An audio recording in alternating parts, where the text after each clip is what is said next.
नमस्ते बच्चों, सुप्रभात। मैं मेवाड़ा मनोज दीप दर्शन विद्या संकुल से हिंदी विषयाध्यापक। आज हम पढ़ेंगे हिंदी साहित्य कक्षा 9 स्पर्श भाग 1 काव्य भाग या काव्य खंड पाठ 7 हरिदास। तो हम पढ़ रहे हैं काव्य खंड का पाठ 7 हरिदास। यह एक कवि रहे हैं जिनका जन्म 1388 में अर्थात 1388 में हुआ था और इनका देहावसान अर्थात इनकी मृत्यु 1518 में हुई थी, अर्थात 1518 में इनकी मृत्यु हुई थी। इन्होंने अपने जीवन काल में मनुष्य को कई तरह से शिक्षाएं दी हैं। उनका जीवन उज्जवल हो इसलिए उन्होंने ऐसे कई पद रचे हैं और उन पदों के माध्यम से हमें शिक्षा प्रदान की है। अब हम हमारे कवि संत रविदास जी का जीवन परिचय हम पढ़ रहे हैं। रविदास नाम से विख्यात संत रविदास का जन्म अर्थात जो हमारे कवि रविदास जी हैं, इनका पूरा नाम या सही नाम रविदास जी था और इनका जन्म सन 1388 में अर्थात 1388 में हुआ था और इनका देहावसान अर्थात इनकी मृत्यु सन 1518 अर्थात 1518 में बनारस में ही हुआ था, जो वाराणसी के नाम से हम जानते हैं। इनकी ख्याति से प्रभावित होकर सिकंदर लोदी, सिकंदर का नाम आपने सुना होगा कि एक महान सम्राट हुआ था सिकंदर लोदी। वही सिकंदर लोदी इन कवि हरिदास जी अर्थात रविदास जी से प्रभावित हुए और इन्हें दिल्ली आने का आमंत्रण भेजा। अर्थात इनसे प्रभावित हुए सिकंदर लोदी रविदास जी को दिलाने के लिए निमंत्रण भेजा अर्थात न्योता भेज दिया। भारतीय युगीन साधकों में रविदास जी का एक विशिष्ट स्थान था, एक महत्वपूर्ण स्थान था।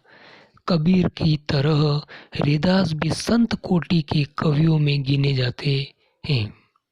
यानी कि जो हमारे कवि कबीर दास जी थे, ठीक उनकी ख्याति की तरह इनकी ख्याति भी फैली हुई थी। मूर्ति पूजा, तीर्थ यात्रा जैसे दिखावों में रविदास का जरा भी विश्वास नहीं था। यानी कि मूर्ति पूजा करना, तीर्थ यात्रा करना, ऐसे दिखावों में उनका विश्वास बिल्कुल भी नहीं था। वह व्यक्ति की आंतरिक भावनाओं और आपसी भाईचारे को ही सच्चा धर्म मानते थे।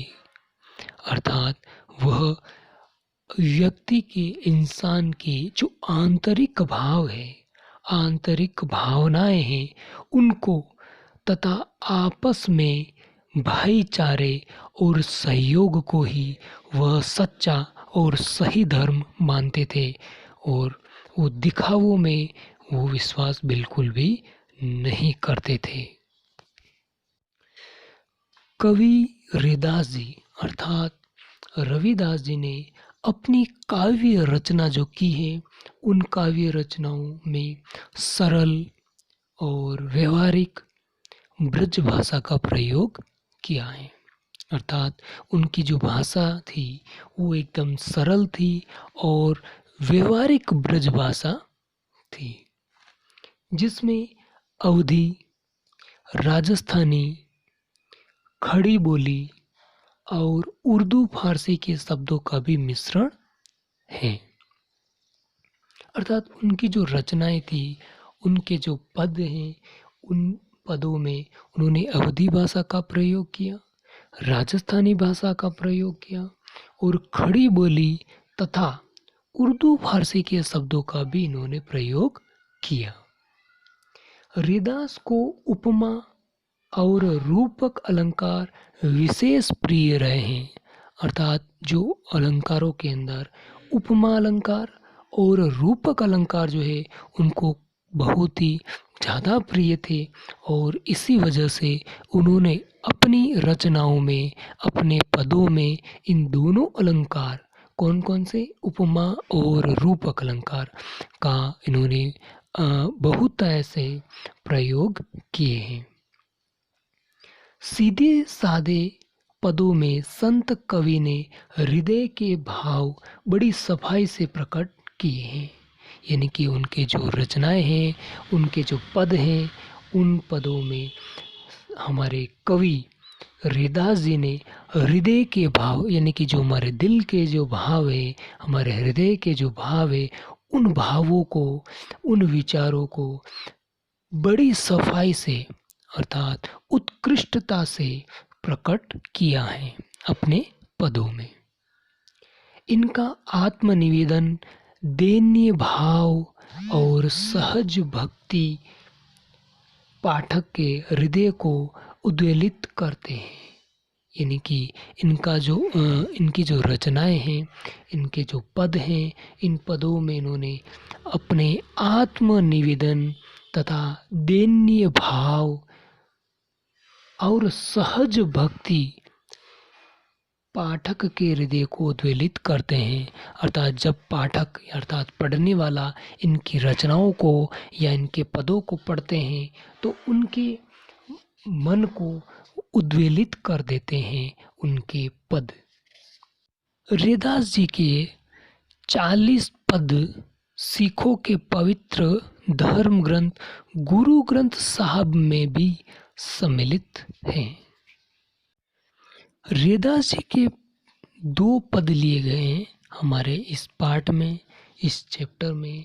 यहाँ पर हमने रैदास जी के 2 पद लिए हैं।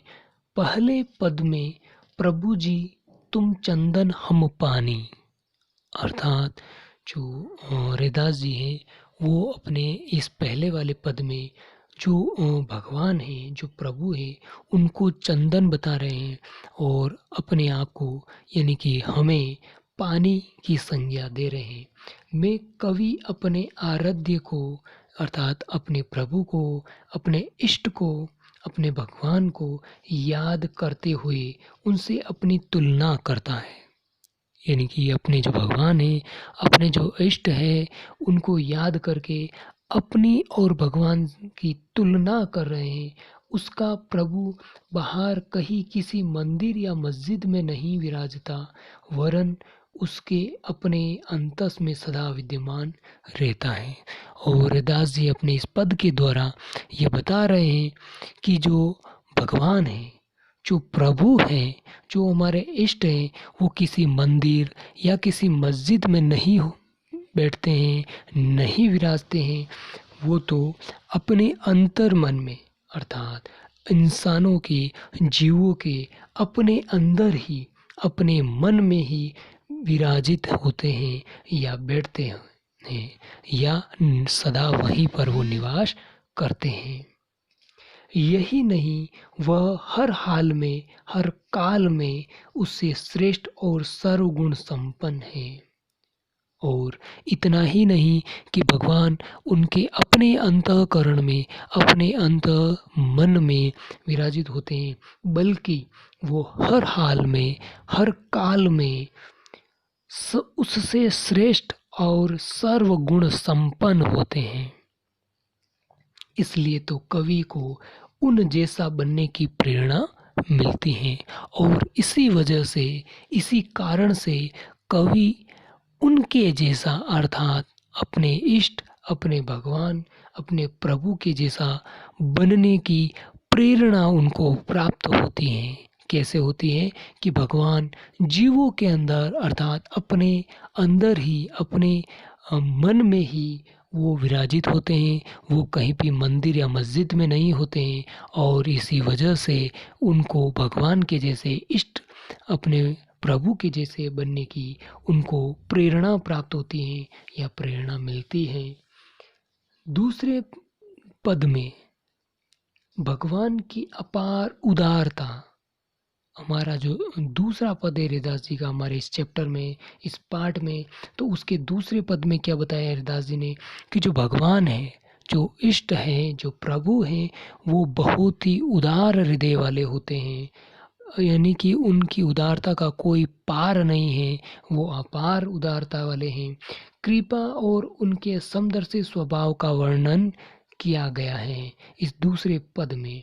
अर्थात जो भगवान है उनकी उदारता अपार होती है, उनका कोई पार नहीं है, और कृपा और उनके समदर्शी स्वभाव का वर्णन किया है। अर्थात भगवान किस प्रकार से हम जीवों पर कृपा करते हैं और उनका जो स्वभाव है वो किस प्रकार से समदर्शी होता है, उसका वर्णन इस पद में किया गया है। हरिदास कहते हैं कि भगवान ने तथाकथित निम्न कुल के भक्तों को भी सहज भाव से अपनाया है। अर्थात जो निम्न जाति के लोग हैं उन भक्तों को भी उन्होंने सहज भाव से अपना लिया है और उन्हें लोक में, अर्थात इस जगत में, इस दुनिया में सम्माननीय स्थान दिया है। और इस दुनिया के अंदर जो सम्मानित पद हैं, जो सम्मानित स्थान है, वो स्थान उनको प्रदान किया है। तो ये हमारे पाठ रैदास जी के परिचय हो चुका है। और अब हम रैदास जी के जो पद हैं वो हम अगले वीडियो में अध्ययन करेंगे। तब तक के लिए यहीं तक। धन्यवाद।